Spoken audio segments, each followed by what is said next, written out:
ক্ষমতায় বসে ইরানকে মাটিতে মিশিয়ে দেবেন ট্রাম্প, মধ্যপ্রাচ্যে চলবে ট্রাম্প আগ্রাসন। ইসরায়েলকে সমর্থন এবং ইরানকে নিষেধাজ্ঞা ট্রাম্পের দ্বৈতনীতি। এতে নাজেহাল ইরানের অবস্থা চিন্তা করেই খুশিতে আত্মহারা ইসরায়েল।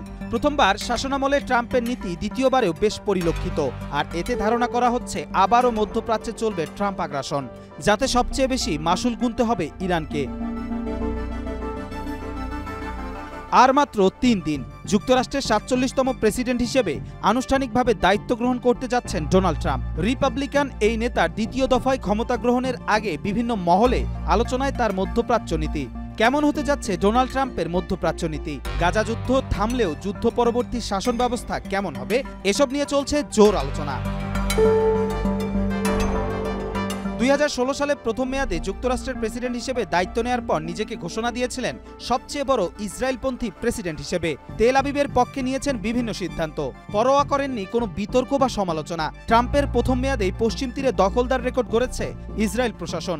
ইসরায়েলের ইতিহাসে সবচেয়ে বেশি জায়গা দখল করে নিয়েছে সে সময়। এবার মধ্যপ্রাচ্য ইস্যুতে খুব একটা পরিবর্তন যে আনবে না ট্রাম্প, তা অনেকটা স্পষ্ট। গদিতে বসতেই পারলেন না, তার আগেই ফিলিস্তিনি স্বাধীনতাকামী সংগঠন হামাসকে দিয়ে রেখেছেন কড়া হুঁশিয়ারি। যুদ্ধবিরতি ও জিম্মি মুক্তিতে চুক্তি যথাযথভাবে পালন না করলে নরকে পরিণত করবেন বলে দিয়েছেন হুমকি। এমন বক্তব্য থেকে স্পষ্ট বোঝা যায় যুদ্ধ বন্ধ হলেও গুরুত্ব পাবে না গাজাবাসীর স্বার্থ। বিশ্লেষকরা বলছেন গেলবারের মতো এবারও ইরান ও যুক্তরাষ্ট্রের পথ চলা সহজ হবে না। এবারও ইরানের জন্য নানা প্রতিবন্ধকতা আর জটিলতা তৈরি করবে ডোনাল্ড ট্রাম্প। এবার ট্রাম্প ক্ষমতায় আসার আগে নিষেধাজ্ঞা ইস্যু নিয়ে আলাপে আগ্রহী তেহরান। ট্রাম্প চাইলে যে কোনো সময় সমঝোতায় রাজি ইরান। তবে ট্রাম্প কি নরম হবেন নাকি হাঁটবেন আগের পথে, তা নিয়ে মতবিরোধ রয়েছে বিশ্লেষকদের মধ্যে। মার্কিন প্রেসিডেন্ট যদি আগের মতোই কঠোর থাকেন তবে বেশ চাপেই পড়তে হবে ইরানকে। ভাটা পড়বে ইরানের পরমাণু প্রকল্পে।